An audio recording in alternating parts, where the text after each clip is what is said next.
Welcome to Truman's Town Hall with your host, Matt Truman.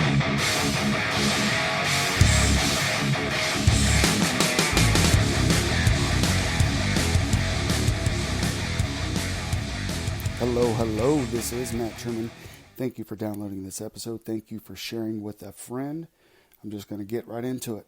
This is episode 45. I sat down with Mayor Gore and Councilman Webb. Here is that discussion. Okay, so I'm in the room with Mayor Jeff Gore, Councilmember Don Webb. Time is 9:40. So I'm not going to throw anything at you guys that isn't already out there, okay? I'm not trying to throw any curveballs your way or trick any gotcha stuff. So I have been paying attention to the negotiations from the meetings, the meeting on March 5th, March 11th, April 22nd, August 20th, tonight. The first question that I wrote down was, were there council members involved in negotiations with the county on the court building?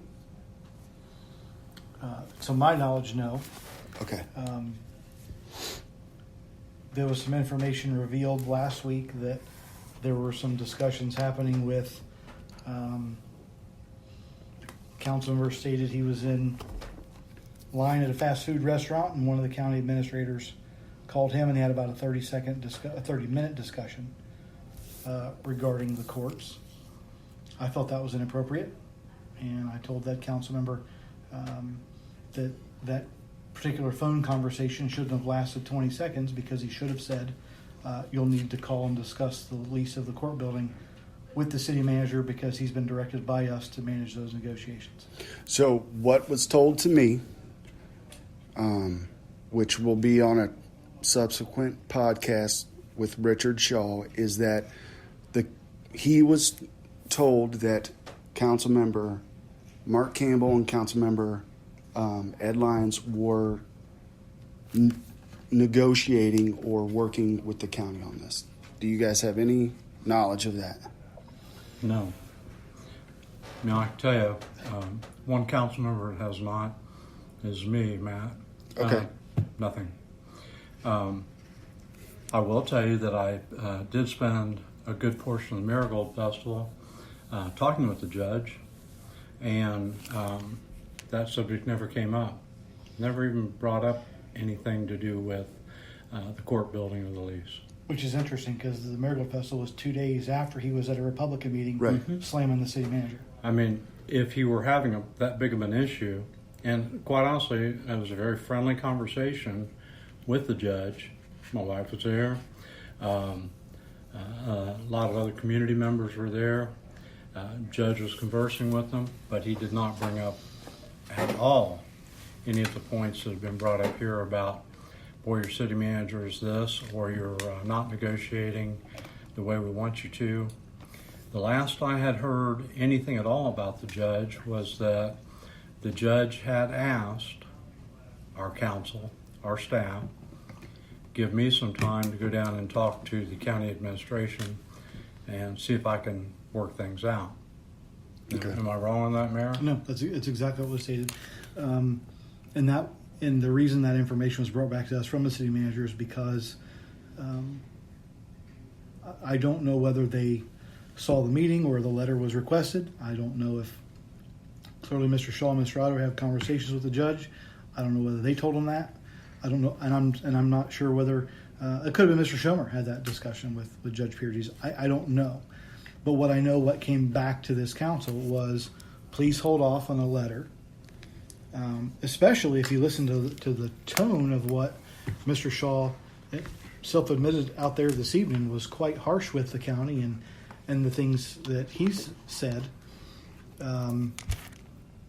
If those conversations from the dais and public was what was listened to or heard by the judge, then I certainly can understand why he thought those would be, that letter forthcoming would be extremely harsh and may do more damage than good in the negotiations for the. So I was at the meeting, the Republican meeting, just to go to check it out. I'm interested in politics, as everybody knows. I didn't know who was going to be there, who was speaking. Mm-hmm. I thought it was just an organizational thing. They were talking about candidates. The judge showed up. I seen Representative Plummer there. He didn't have much to say, but the judge did talk about the city manager and the difficulties in the negotiation. I heard that personally. And I guess there's an audio tape of the meeting. Oh, of course. It wasn't from me. Of course, I'm sure someone recorded that. I don't know who did.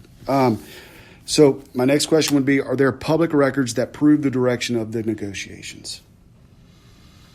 So I think we probably have an appraisal on the building. That was probably the first direction. I know there's a contract. Was I an saw appraisal. that. Yeah, I mean, there were, and some of those items was actually asked about during the last executive session. I believe those. I don't think I'm divulging too much here, but that information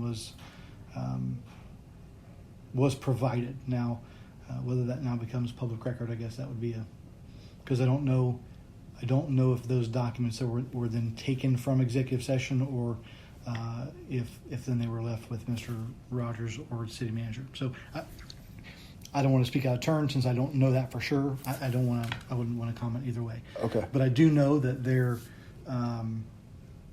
were documents, there were and again, a lot of this negotiations, the conversation. So it's probably hard. Well, from a negotiation perspective, there would be no documentation because from our perspective, Rob kept coming back and saying they want options.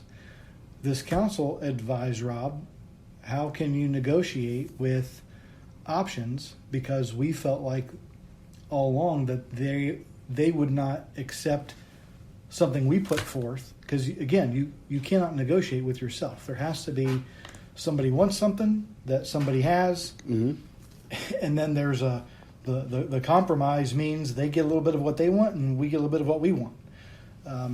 And the county refused to put any of that information together so we could actually put together some type of lease, which leads us to the whole reason we're having to do an extension through the 31st. There isn't anybody on this council that doesn't want the courts here. We know it's a benefit.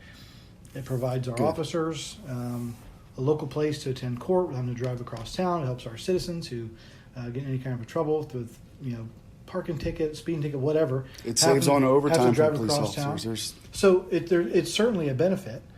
We might even be able to do a cost-benefit analysis, quite frankly, to find out, well, if they don't come in here, which I think from a long term, we kind of feel like that's not where this is headed.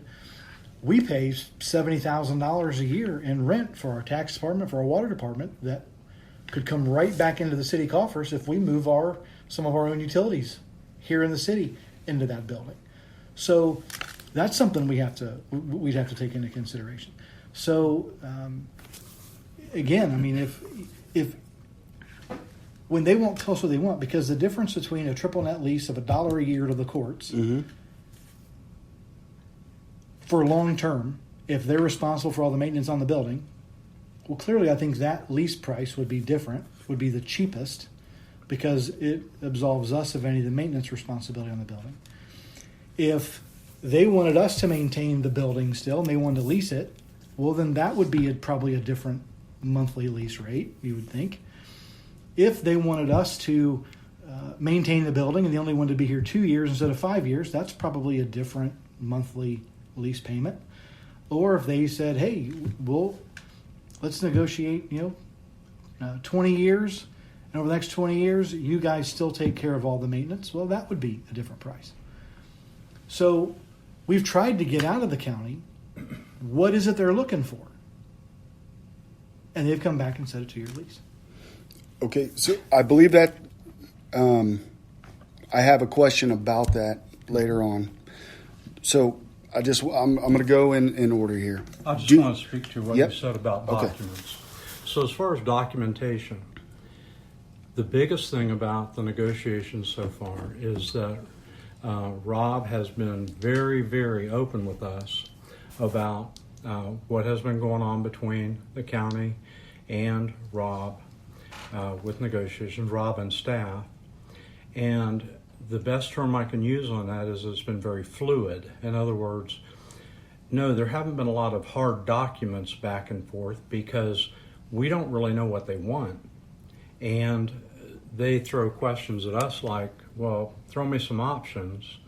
And it's impossible to do that without knowing that the biggest question, the big elephant in the room, are you here to stay or are you here for a couple of years while you figure out where you're going to move to? Sure.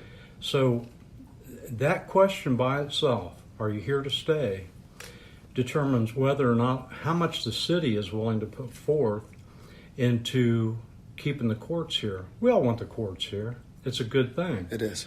But if it If we're comes not at their a long-term cost plan. of they're going to rent for 2 years and then they're out of here, it's not a good deal for the citizens. It's not a good deal for the city.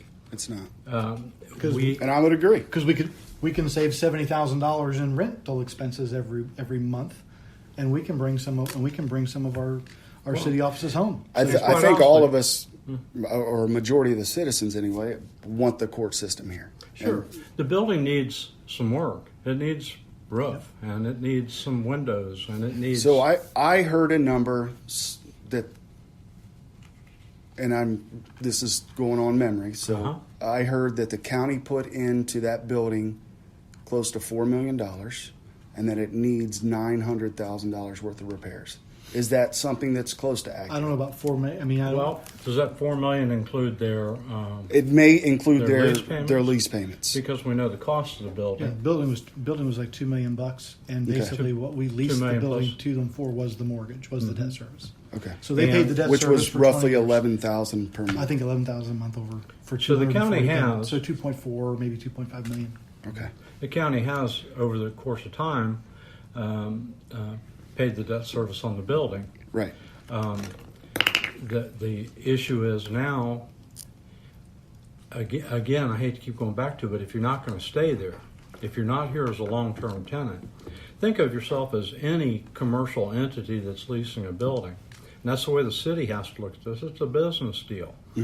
I lease from a gigantic leasing company for my business. And if I don't agree to a lease of a certain term, then my landlord has the option to triple my rent. Right. He's done it to several businesses within our. And that's private business, which I would see as a different situation when you're dealing with two governments versus private. And Well, that's just how I would see it. It's And that's just it's my- still his Only P&L, to the but it's extent- still our citizens' tax dollars. Only to the extent that the city has to be able to project long term what we're going to do with that building. If the county's intention is to lease it for 2 years and say bye, then the city is going to be faced with, as Mayor Gore suggested, do we renovate that for our own uses? Do we find something else to do with it?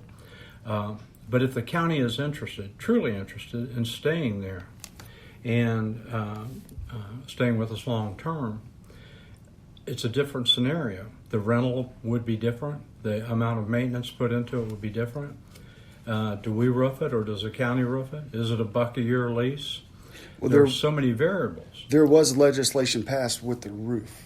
That was another question that was in here. The legislation that I watched was the police station was going to have a roof and the county building. So was the police station, did that get a roof? No. The police station did not. No, I'm sorry. Yeah, I thought it was the court. I know the court building didn't because that was going to become part of the But did negotiation of the building. You know, I'd have to say I'm not sure on that. Matt. Okay. I don't know. Okay. I know the court. I know the court didn't though because that we discussed that as part of if they're going to buy it or they're going to lease it, then we'll figure out. You know, we weren't going to lay out a cash injunction to I think it was like 60 or 65 grand for the roof. It was a if total they were gonna buy it. $185,000 So for it was, both. it was like 120. Yeah, I think 120 for the police building and 60 or 65 for the court building. Okay. So, but we weren't. It just didn't make sense to pay that if they were going to do it. We keep our cash, negotiate that into either the purchase or the sale of the property. Okay. So that was the reason the decision was made not to do the roof on So the court building. I guess But that is like item number 30 on